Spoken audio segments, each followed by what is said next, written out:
방역당국이 5월 2일까지를 특별 방역관리 주간으로 정하고 방역 수칙을 강화했는데요. 현장에서는 점검 공무원이 식당 주인에게 폭행당하는 일이 발생하는 등 혼란과 긴장 양상입니다. 계양구 효성구역 도시개발사업지역에서 최근 원주민과 시행사 간 보상협의 문제로 주민 한 명이 극단적인 시도를 했다 구조되는 일이 있었습니다. 해당 지역은 강제 철거 중인 상황입니다. 인천시가 부평 캠프마켓 운동장 부지에 토양 오염 정화 작업을 마치고 5월 3일부터 시민들에게 개방합니다. 8월부터는 캠프마켓 안내소도 마련할 계획입니다. 경기도가 기본소득 이해를 돕기 위해 세 번째 기본소득 박람회를 열었습니다.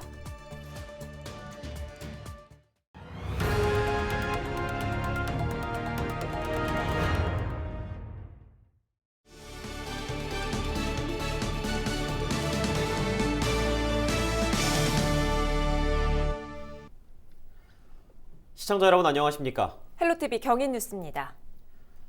확진자 증가세에도 방역 수칙을 어기는 사례는 끊이지 않고 있습니다. 당국이 수시로 업체나 시설들을 단속하고 있지만 현장 상황도 녹록지만은 않습니다.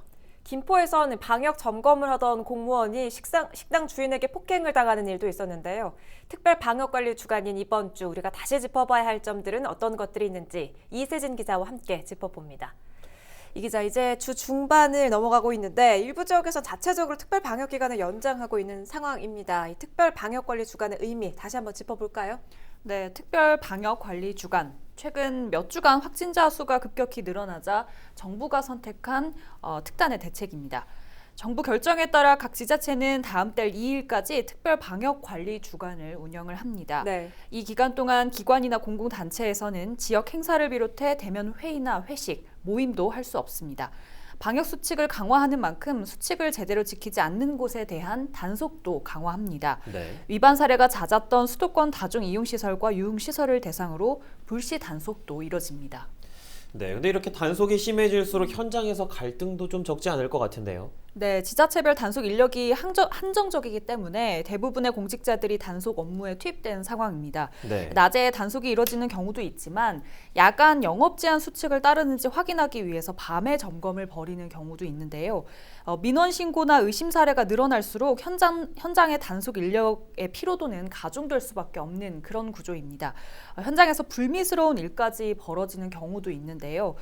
최근 김포에서는 방역 점검에 나섰던 공무원이 식당 주인에게 폭행을 당하는 일이 있었습니다. 예. 밤 10시 이후 해당 음식점에 불빛이 보인다는 신고가 접수돼 위반 행위를 확인하던 도중 벌어진 일입니다. 이 영업주는 지난 2월에도 같은 사례로 적발돼 과태료 150만 원 처분을 받았습니다.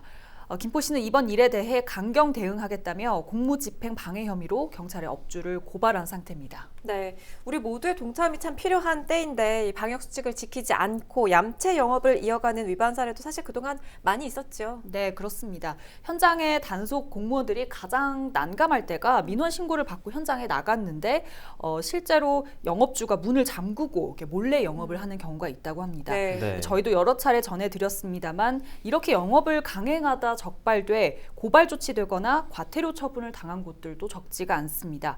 김포에서도 최근까지 영업 제한 시간을 넘겨서 영업을 강행하던 음식점과 유흥시설들이 적발이 돼서 과태료를 내는 일이 있었는데요.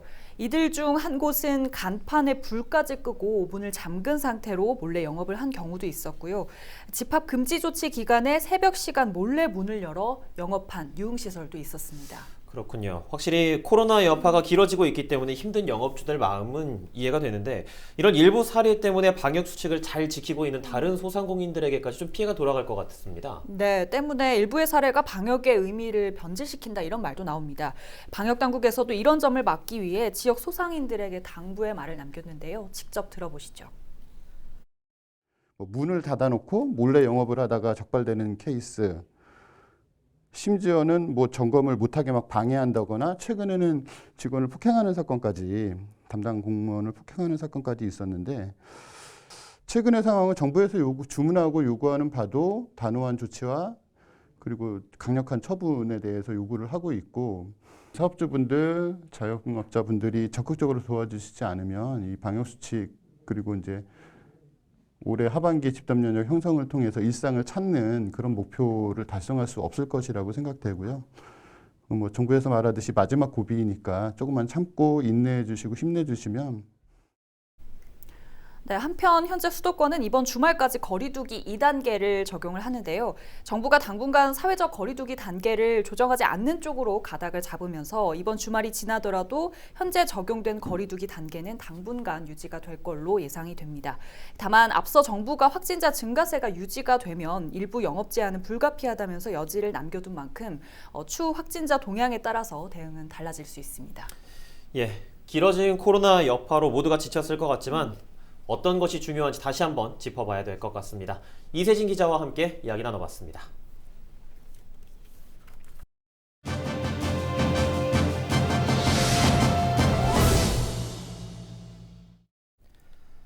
GTX D 노선이 김포 부천 구간으로 대폭 축소될 것이라는 우려가 부동산 시장에도 영향을 미치고 있는 것으로 나타났는데요. 박경훈 공인중개사와 자세한 이야기 나눠보죠. 중개사님 안녕하십니까? 네, 안녕하세요. 반갑습니다. GTX D 노선 축소와 관련해서 실제로 집주인들의 매도 문의가 늘고 있는 추세인지 현장 분위기 좀 전해주시죠. 네, 매물들이 늘어나고 있는 건 사실입니다. 작년 11월 조정 지역이 되고 나서요, 매물이 늘어나고 있는 상황인데 GTX D 노선 축소안 때문에 매물 증가 속도가 더 빨라질 걸로 예상합니다. 거기다가 검단 신도시 입주가 6월부터 시작되고요. 김포 아파트 매매 물량과 검단 신도시 아파트 물량들이 동시에 시장에 나오는 상황인지라 3기 신도시 또 추가 예정 지역으로 고천이 급부상한다라면 향후 김포의 물량 폭탄이 떨어지는 거 아니냐 하며 매도자분들이 많은 우려를 하고 있는 상황입니다. 예, GTX D 노선 계획이 발표된 이후 김포 아파트값 동향은 좀 어떤가요? 일단 조정 지역 전에는 비규제 지역이라는 풍선 효과 덕분에 많은 거래량과 매매 가격의 우상향을 보여줬었는데요.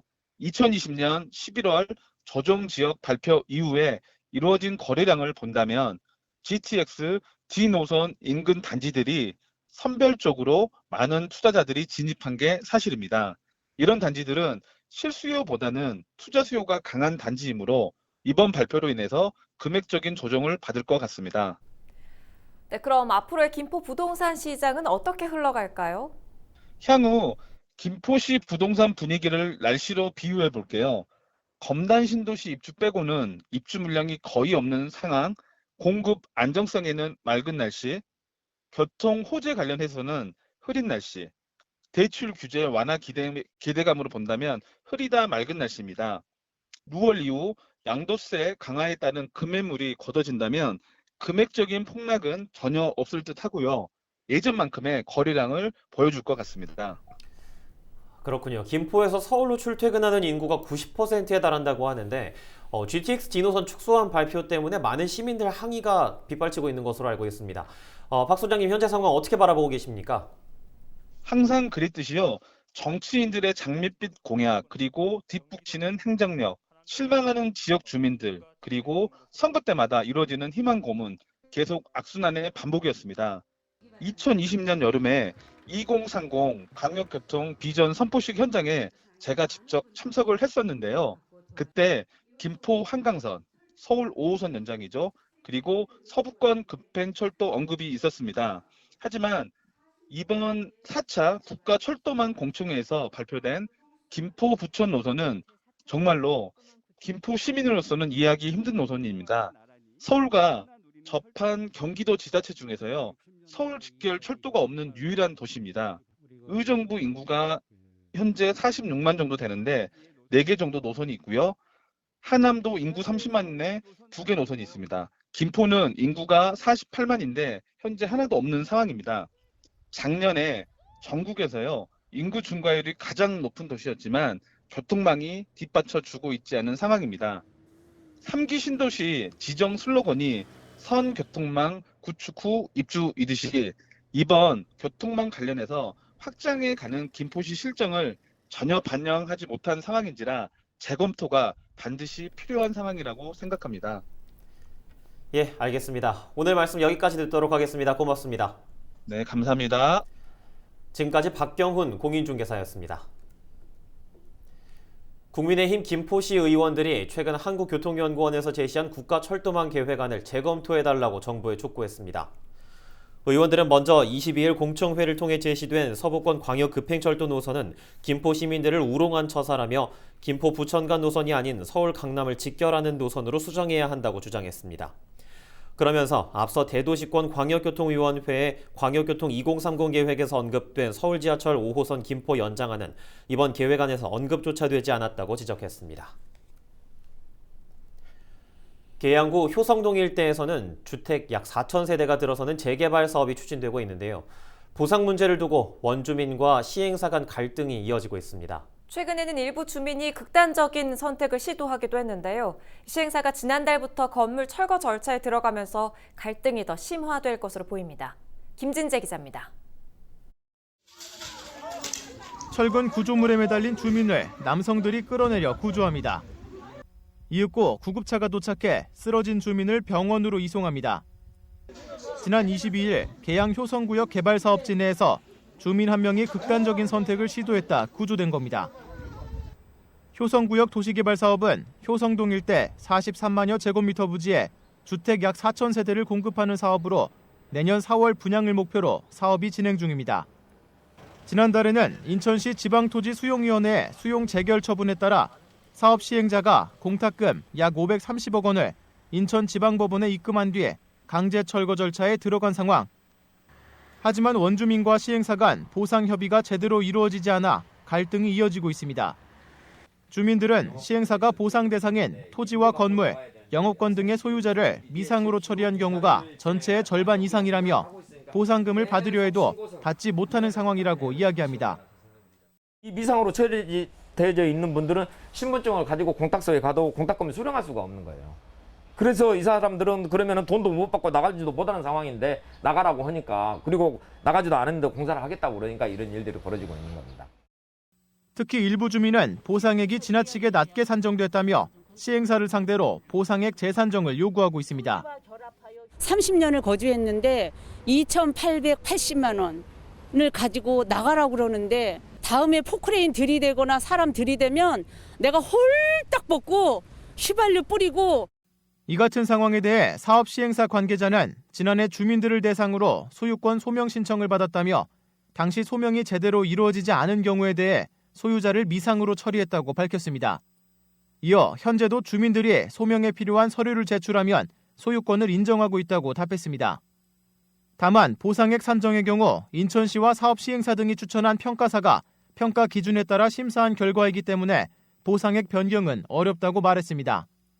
현재 효성구역 도시개발 사업지 내에 거주 중인 주민은 약 80가구, 사업지에 남은 주민과 사업 시행자 간 보상 협의 갈등이 이어지고 있습니다. 헬로티비 뉴스 김진재입니다.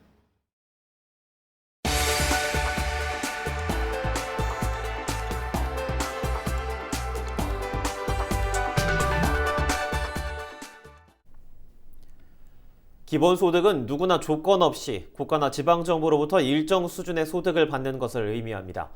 경기도의 핵심 정책이기도 한 기본소득을 주제로 한 박람회가 열렸습니다. 올해로 세 번째를 맞는 이번 박람회는 코로나 팬데믹 시대에 기본소득이 정책 대안으로 떠오르면서 뜨거운 관심이 모였습니다. 김호 기자가 소개합니다. 코로나19로 어려워진 경제 위기를 극복하기 위해 지난해 재난지원금 이름으로 지역화폐형 기본소득이 지급됐습니다. 그 결과 일정 기간 지역경제 활성화에 기여를 한 것으로 입증됐지만 기본소득에 대한 찬반 의견은 여전히 뜨겁습니다. 경기도가 기본소득 이해를 돕기 위해 세 번째 기본소득 박람회를 열었습니다. 국내에서 기본소득을 가장 먼저 도입한 이재명 경기도지사는 4차 산업혁명 시대를 대비한 가장 강력하고 유일한 경제 정책이 기본소득이라고 강조했습니다. 전 세계적으로 시행한 국가가 없고 재원 마련에 대한 우려도 있지만 대한민국은 기본소득을 이끌어갈 수 있는 최적의 조건을 갖추고 있다고 주장했습니다. 사회복지 지출을 OECD 평균 수준으로만 맞춰도 현재 약 2배에 가까운 추가의 가용 예산을 확보할 수 있고, 그중에 일부를 기본소득 정책에 충분히 활용할 수 있습니다. 특히 빈부격차 없이 국민 모두에게 보편적으로 소득을 지원한다는 거부감은 여전합니다. 코로나 팬데믹 시대를 맞아 기본소득의 보편적 지원에 대한 필요성과 앞으로의 확산 가능성에 대한 주장이 이어졌습니다.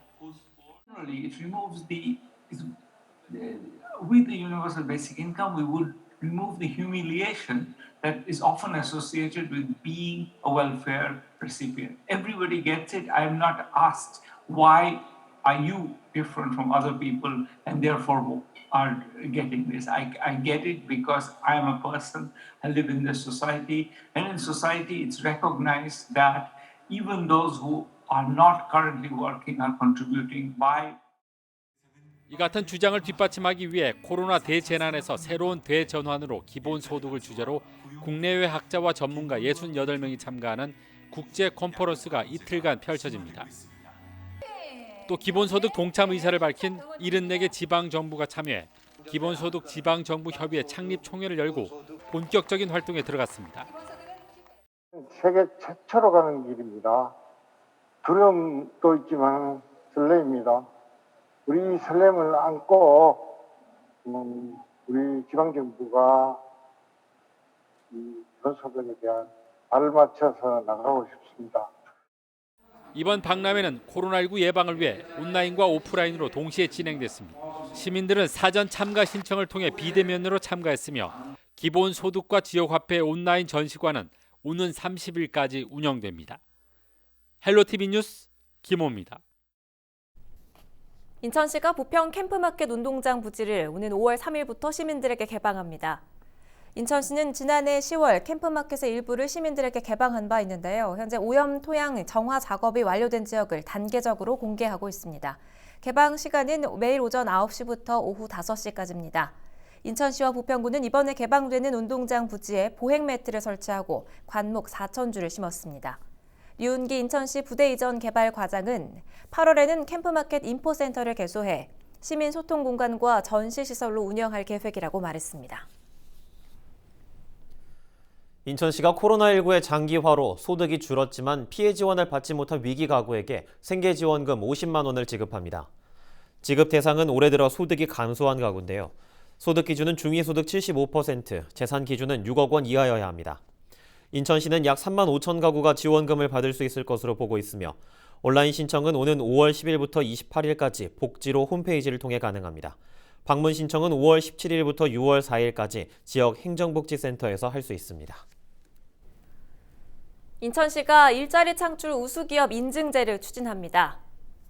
일자리 창출 우수기업으로 선정되면 우수기업 인증과 함께 경영안정자금과 특례보증 지원, 정기 근로감독 면제 등 26가지의 혜택을 받을 수 있는데요.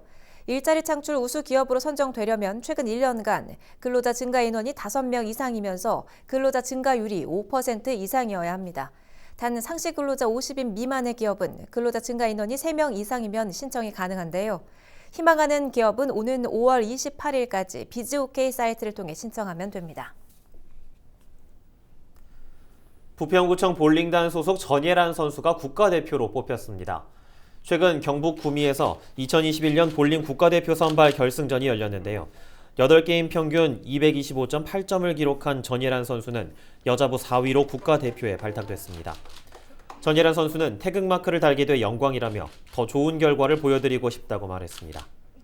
한편 같은 팀의 홍소리 선수는 15위로 국가대표 상비군에 선발됐습니다. 아직 신에게는 12척의 배가 남아있사옵니다.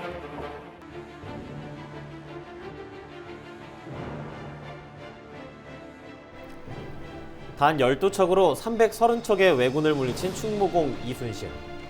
두려움 없는 용기와 치밀한 전술로 위기를 돌파한 명량대첩은 세계 해전사에서도 위대한 승리로 기록되고 있죠. 백척간도의 위기에 빠진 나라를 구한 충무공은 죽음을 두려워하지 않았습니다. 그리고 최후의 순간까지도 사사로움을 벌였습니다.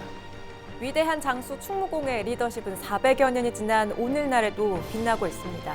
감염병, 안보, 양극화 등 각종 위기에 직면한 지금도 우리에겐 충무공처럼 위기에 강한 지도자가 필요해 보입니다. 이상으로 헬로티비 뉴스를 모두 마칩니다. 시청해주신 여러분 고맙습니다.